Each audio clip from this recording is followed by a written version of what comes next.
아멘. 할렐루야. 자, 옆에 있는 분과 서로 눈으로 인사하며 축복하겠습니다. 복음의 능력을 누리시길 바랍니다. 예수님의 십자가의 승리는 당신의 승리입니다. 하나님은 당신을 사랑하십니다. 아멘. 하나님은 우리 모두를 사랑하십니다. 이 믿음을 가지고 날마다 기뻐하며 감사하며 사시기를 바랍니다. 하나님은 우리를 사랑하십니다. 그러기에 독생자 예수 그리스도를 이 땅에 보내주셨고 저를 믿는 자마다 구원하여 주셨음을 확신하시기를 바랍니다. 교회력으로 보면 12월은 대림절 기간입니다. 대림절이란 예수님이 오심을 기다리는 절기입니다. 대림절이라는 말은 라틴어로 아드벤투스라 하는 말에서 유래되었습니다. 아드벤투스라 하는 말은 도착이라 하는 뜻입니다. 그러니까 대림절은 예수님께서 도착하실 것이라 하는 약속을 믿고 기다리는 절기입니다. 외국에서 손님이 올 때 마중을 위해 공항에 나갈 때가 있습니다. 혹시나 비행기가 일찍 도착할 때도 있기 때문에 도착 시간 1시간 전에 미리 공항에 나갑니다. 공항 입국장 밖에서 이제나 저제나 나오기를 기다립니다.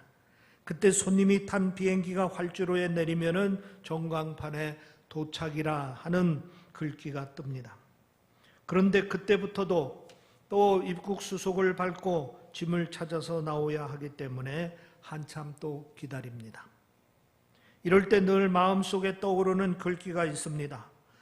생떼 쥐베리의 어린 왕자에 나오는 글귀입니다. 만약 내가 오후 4시에 온다면 난 3시부터 행복해지기를 시작할 거야. 시간이 흐를수록 난 점점 행복해지겠지. 4시에는 흥분해서 안절부절을 하지 못할 거야. 그래서 기다림이 얼마나 값진 것인가 알게 된다. 기다림은 우리에게 행복을 가져다 줍니다. 기다릴 수 있는 사람이 있어서 감사하고 또 무사히 도착해서 다시 만날 수 있어서 감사합니다. 이런 감사 속에 행복을 느끼게 됩니다. 기다림은 그 자체로 행복입니다. 기다릴 대상이 있음에 감사합니다. 그날을 알기에 손꼽아 기다리는 설레임이 있습니다. 그리고 그날 맛보게 될 기쁨을 꿈꾸는 희망이 있습니다.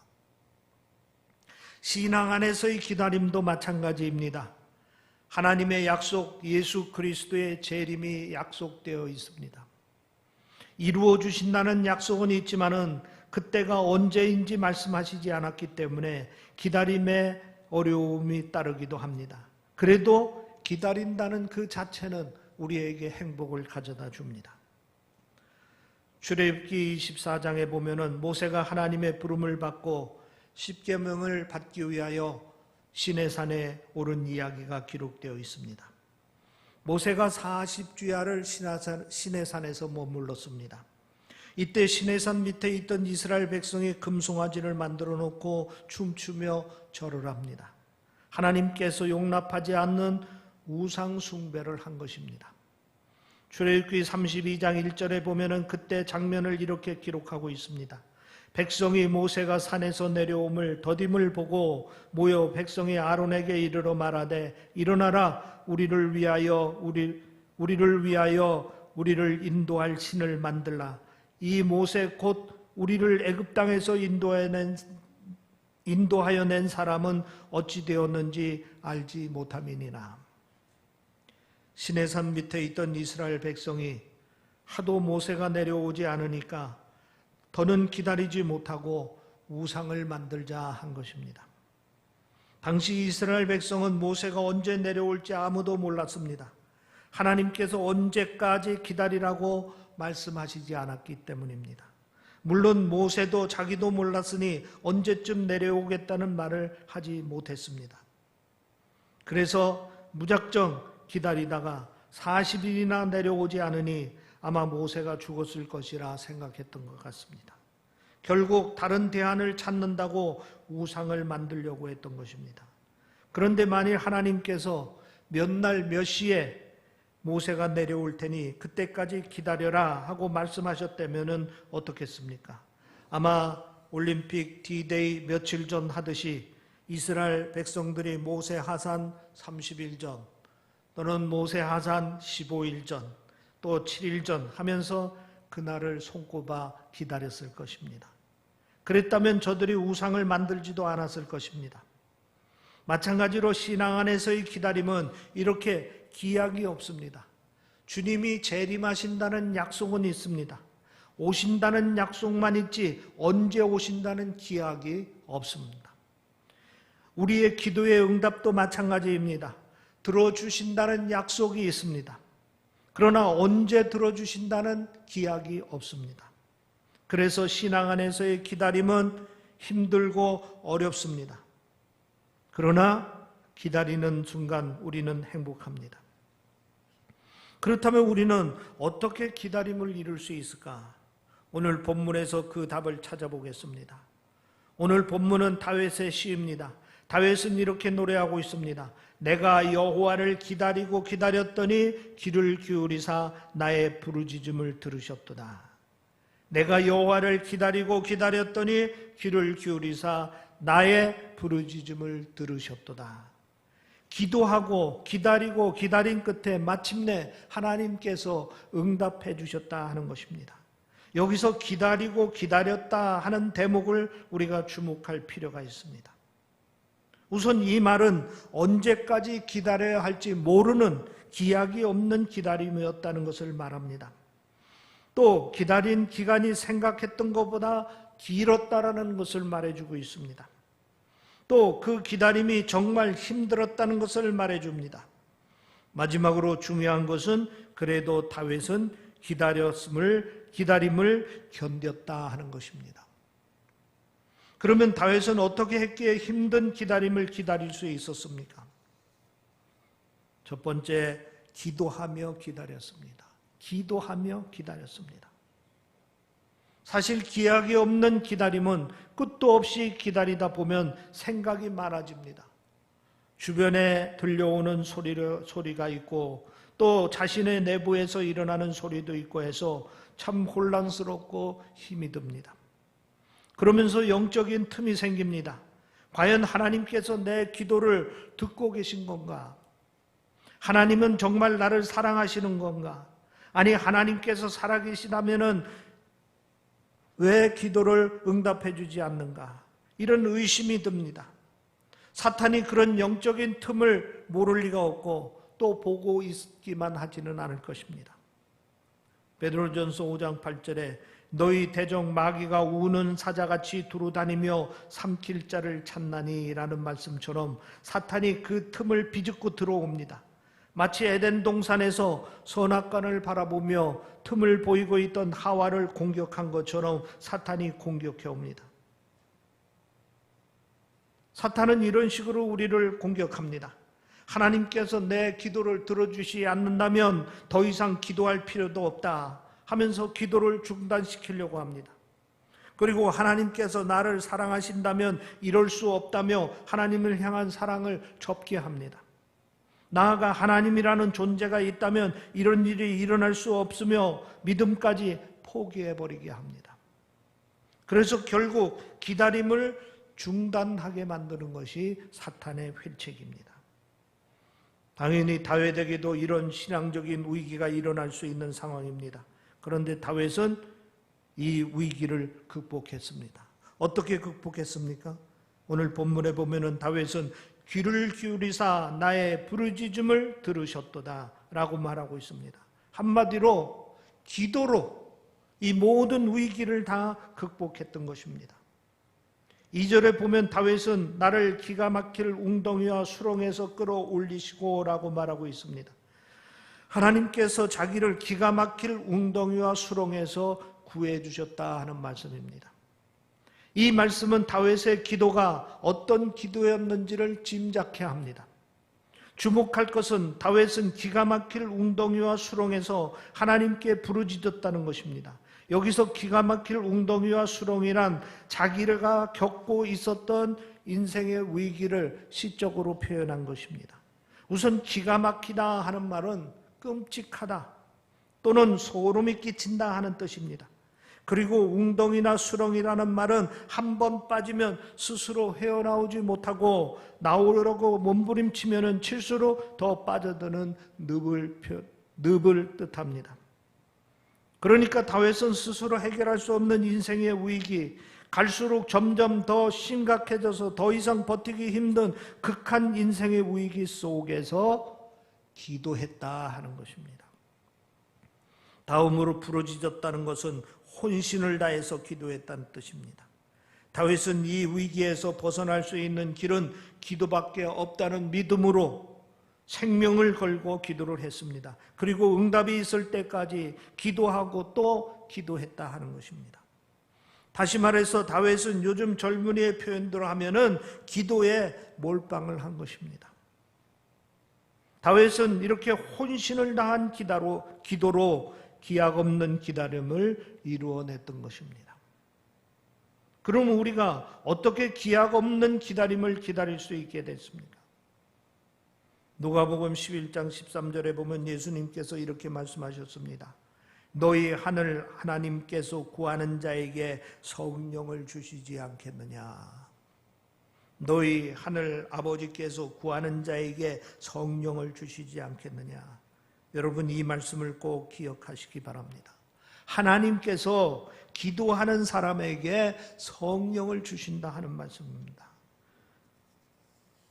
그가 성령을 구하든 무엇을 구하든 간에 기도하는 사람에게는 우선 성령부터 주신다 하는 뜻입니다.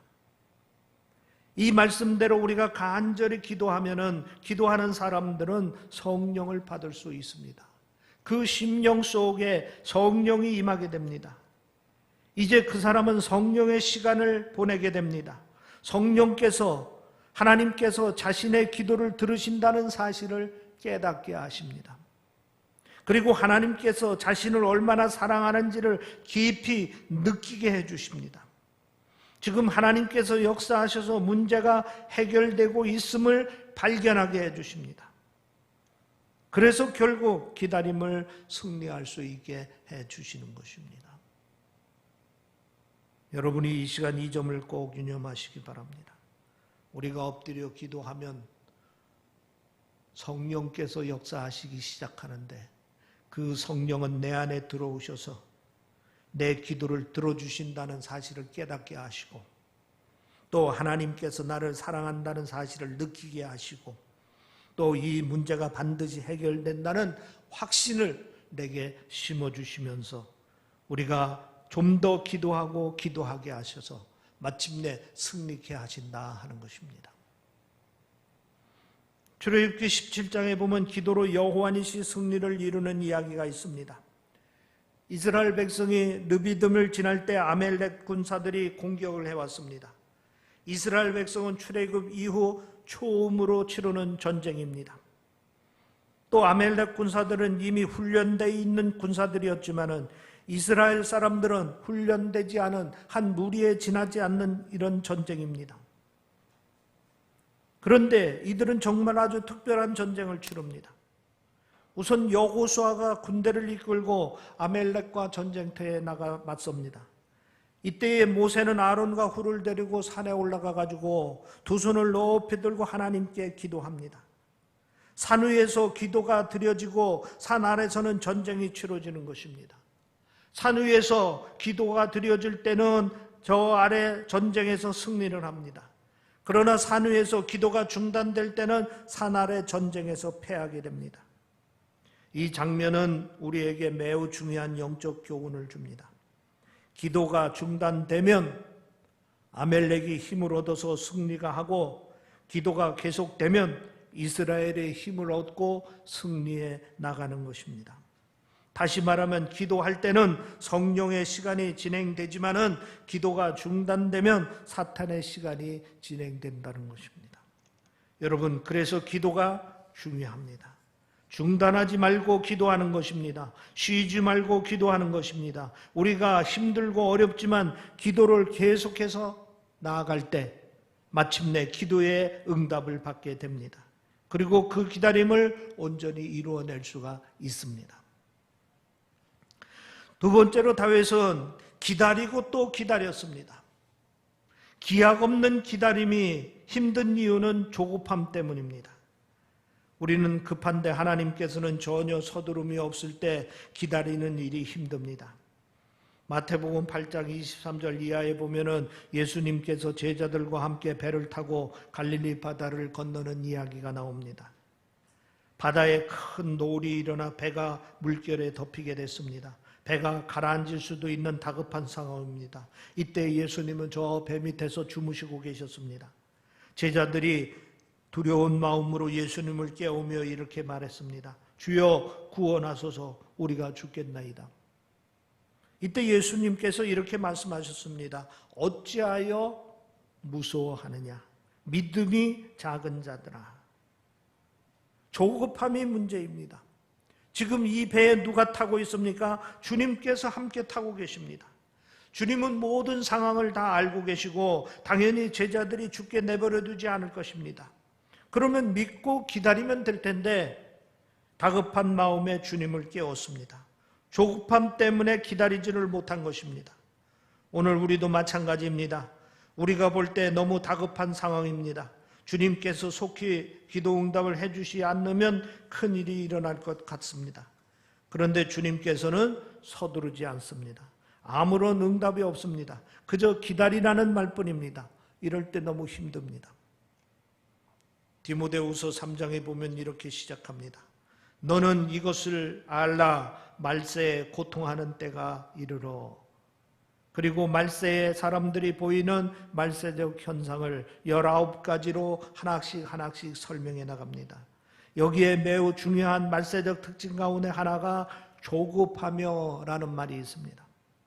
하나님을 떠난 사람이 보이는 말세적 특징 가운데 빼놓을 수 없는 것이 바로 조급함입니다.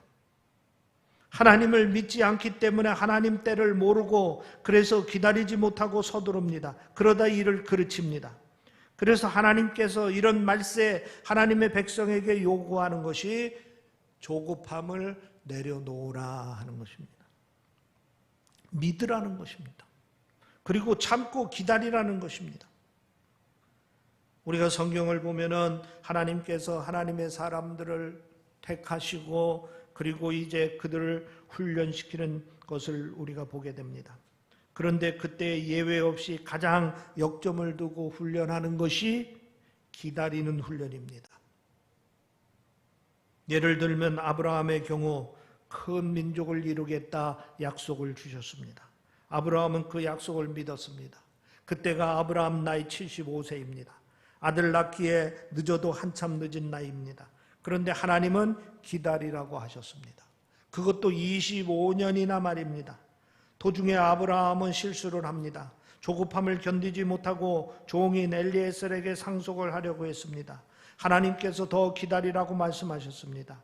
이번에는 조급함을 사라의 몸종인 하갈과의 사이에서 이스마엘을 낳았습니다. 그것이 오늘날까지 골칫거리가 되고 있습니다. 하나님께서 더 기다리라고 하셨습니다. 마침내 아브라함 나이 100세가 됐을 때 이삭을 낳게 했습니다. 그리고 그 이삭의 자손을 통하여서 하나님의 약속을 이루시는 것을 우리가 보게 되는 것입니다. 하나님은 이런 훈련 내용을 살펴보면은 두 가지 시간표가 있음을 발견할 수 있습니다. 하나는 사람이 가지고 있는 자기 나름대로의 시간표입니다. 자기가 계획을 세우고 자기가 나름대로 판단해서 스케줄을 잡습니다. 그리고 그 스케줄 이루어주기를 위하여 기도합니다. 또 다른 하나는 하나님께서 가지고 계신 시간표입니다. 사람을 구원하시고 하나님의 사람으로 세우시려는 시간표입니다. 하나님께서 이 시간표대로 사람들을 인도해 가십니다. 이렇게 볼 때 하나님의 훈련은 자기 시간표를 내려놓고 하나님의 시간표를 붙들라는 것입니다. 하나님의 백성이 하나님의 시간표를 붙들고 살게 하시는 것입니다. 이것이 믿음이고 더 정확히 말하면 순종입니다. 오늘 본문의 다윗도 조급함에 몸부림치던 때가 있었습니다. 시편 13편 1, 2절에 보면은 다윗이 이렇게 부르짖습니다. 여호와여, 어느 때까지니까 나를 영원히 잊으시나이까? 주의 얼굴을 나에게서 어느 때까지 숨기시겠나이까? 나의 영혼이 번민하고 종일토록 마음에 근심하기를 어느 때까지 하오며 내 원수가 나를 치며 자랑하기를 어느 때까지 하리이까? 한마디로 조급하며 몸부림치고 있는 모습입니다. 그런데 영적 훈련을 받으며 신앙의 경륜이 쌓이면서 달라집니다. 시편 27편 3절에 보면 이렇게 노래합니다. 군대가 나를 대적하여 진칠지라도 내 마음이 두렵지 아니하며 전쟁이 일어나 나를 치려 할지라도 나는 여전히 태연하리로다. 그리고 14절에 이렇게 노래합니다. 너는 여호와를 기다릴지어다. 강하고 담대하며 여호와를 기다릴지어다. 다윗은 조급함을 다 내려놓고 기다릴 줄 아는 사람이 되었습니다. 전쟁이 일어나고 적군이 포위하여 절체절명의 상황인데도 태어날 수 있게 됐습니다. 하나님께서 역사하기를 기다릴 수 있게 됐습니다. 여러분, 우리가 코로나 사태로 저마다 큰 위기 앞에 서 있습니다. 우리가 조급하지 말아야 됩니다. 믿음으로 태어남을 지켜낼 수 있어야 합니다. 그리고 하나님께서 역사해 주실 것을 믿고 기다려야 합니다. 대림절이 시작됐습니다. 다윗처럼 기도하며 기다리는 영적 훈련을 쌓으시기를 바랍니다. 기도하며 성령의 시간을 체험할 수 있기를 바랍니다. 그리고 조급함을 내려놓고 태연하게 기다리는 삶을 살 수 있기를 바랍니다. 그래서 주님의 역사하심을 체험하고 결국 주님의 다시 오심을 기다림으로 기쁨으로 맞이하는 여러분이 되시기를 주의 이름으로 축원합니다. 기도하겠습니다. 아멘. 할렐루야. 아버지 하나님, 주님 오심을 기다리는 믿음을 우리에게 허락해 주시고 기다리는 자마다 성령의 인내하심으로 기쁘게 하시고 행복하게 하시고 꿈을 꾸게 하시니 아버지 하나님 감사합니다. 때에 따라서는 기다린다는 것이 힘들고 어렵지만은 주님 약속 믿고 더 굳건하게 기다리며 승리하는 믿음의 삶을 살 수 있도록 인도하여 주시옵소서. 다윗이 혼란과 어려움 속에서 오직 하나님만을 바라보며 기도하고 또 기도하고 기다리고 기다려서 마침내 승리하여 하나님을 찬양한 것처럼 우리들도 하나님을 바라보며 기도하고 기도하며 또 기다리고 기다리며 마침내 승리하여 하나님께 영광 돌릴 수 있도록 주여 축복하여 주시옵소서. 특별히 12월 한 달을 보내면서 예수 그리스도의 오심을 더욱더 소망하며 또 기뻐하며 하나님 영광 돌릴 수 있는 은혜의 절기가 되도록 인도하여 주시옵소서. 감사하며 우리 주 예수 그리스도의 이름으로 기도하옵나이다. 아멘. 주신 말씀 마음에 담으면서 찬송가 288장 드리며 준비한 헌금 주님께 봉헌하겠습니다.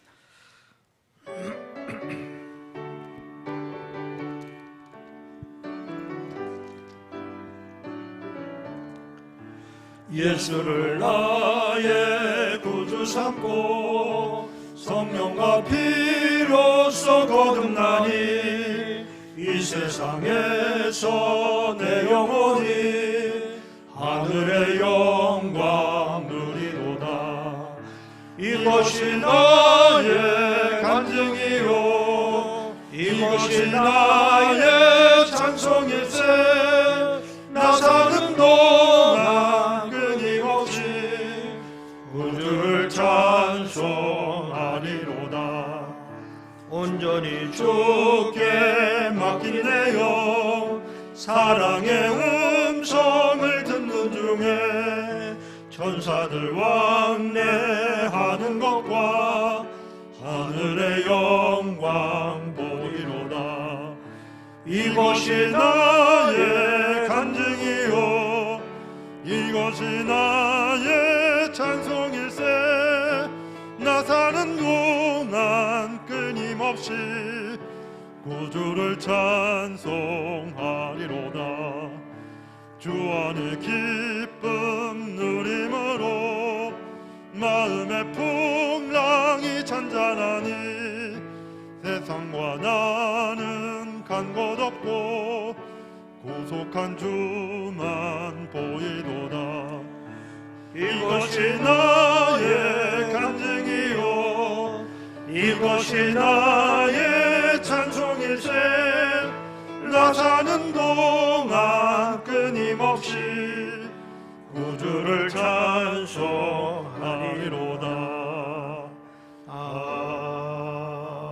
아멘. 기도하겠습니다. 예수 그리스도를 믿는 자마다 구원하여 주시고 이 땅에서 하늘의 복을 누리며 살게 하시니 감사합니다. 말씀에 순종하며 살게 하시니 감사합니다. 성령의 다스림 속에서 살게 하시니 아버지 하나님 감사합니다. 이 시간에도 감사한 마음으로 주님 앞에 예물을 드립니다. 주일 예물을 드립니다. 감사 예물을 드립니다. 11조 예물을 드립니다. 일천번제를 드립니다. 선교 예물을 드립니다. 사랑의 쌀 예물을 드립니다. 마음의 소원을 담아 소원 예물도 드립니다. 아버지 하나님, 저들의 마음의 소원을 주께서 기억하시고 하나님의 기사와 이적과 표적으로 응답하여 주시옵소서. 살아서 역사하시는 하나님의 역사하심을 우리의 눈으로 보고 손으로 만지며 입술로 증거하는 삶이 될 수 있도록 인도하여 주시옵소서. 세상 근심, 걱정, 염려 모든 병마들을 다 쫓아주시고 주의 평안함과 기쁨을 누리며 살 수 있게 하시고 감사의 조건을 가지고 생활할 수 있도록 인도하여 주시옵소서. 특별히 코로나 사태로 인하여 코로나 바이러스를 두려워하고 있는 우리들을 우리 하나님께서 믿음의 담대함으로 세워주시고 붙잡아 주시어서 코로나로 인하여 한 사람도 실족되거나 낙오되는 일이 없도록 보호하여 주시고 지켜주시옵기를 간절히 원하옵나이다. 남편들을 축복하시고 아내들을 축복하시어 저들의 헌신과 수고와 노력이 헛되지 아니하고 이 어려운 때에 더 많은 열매를 거두어서 하나님 앞에 영광 나타낼 수 있도록 축복하시고 가정적으로 주의 형통함을 누리는 삶을 살 수 있도록 인도하여 주시옵소서. 육신의 질병 때문에 고통당하는 자들이 있습니다. 아버지 하나님, 주의 능력의 손길로 치유의 손길로 어루만져 주시어서 깨끗이 치유하시고 회복시켜 주시옵소서. 생명을 다투는 성도들도 있습니다. 우리 하나님께서 그 생명을 지켜주시고 보호하여 주시고 건강을 회복시켜 주시어서 하나님 영광 나타날 수 있도록 축복하여 주시옵소서. 이 제단을 축복하시는 아버지 하나님, 이 제단의 성도들을 우리 하나님께서 세워주시어서 어려울 때일수록 더욱더 모이기에 힘쓰고 기도하기에 힘쓰고 믿음의 말씀을 붙들고 승리할 수 있도록 도와주시옵소서. 감사하며 우리 주 예수 그리스도의 이름으로 기도하옵나이다. 아멘.